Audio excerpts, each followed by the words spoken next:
Okay, what I would like to point out is that I think that the spooling at the base of the wall, about 60 mil up, is frost damage. So there was rising damp, and with the subsequent frost over the years, it just turned the surface quite friable.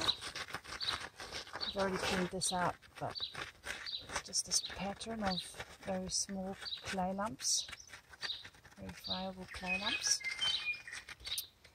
So the first thing we did is undercut the wall and inserted a DPC.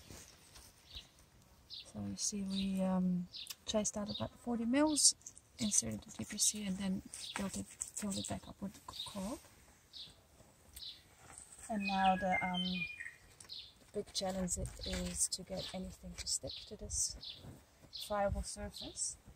I had like a frayed yesterday. It's basically all the things that, you know, good practices with earth go out of the window. Like usually you have to wet the wall before touching anything new, and with this material, if it gets wetted, it just gets really weak and it peels off.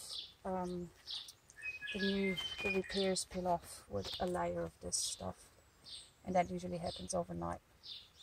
So the new approach is to go onto the dry wall with very soft, it's the cob mix, but I've mixed it with lime water, and I massage it into the surface thinly so that the sand can bite in, and it binds the surface. And I've worked along the whole base of the wall here, just doing that, massaging it in, not just slopping it on, but you really have to sort of massage it until it bites in. And it's the hardest down here where it's a bit damp, so you see it's sucking a bit of moisture from the cob, and as soon as it gets damp it's hard to do that.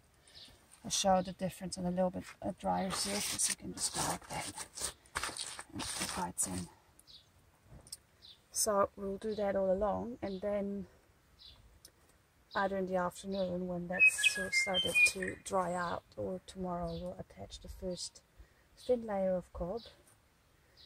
Yesterday we went the whole thickness, so we went about 50 mil up, and that didn't work. So we'll be building up maybe maximum 20 mil, but more like 15 mil of cob over this, and texturing it, and then the next day or a few days later attaching more and just working in layers. So you see at the end there, like there's the different work steps. Cool.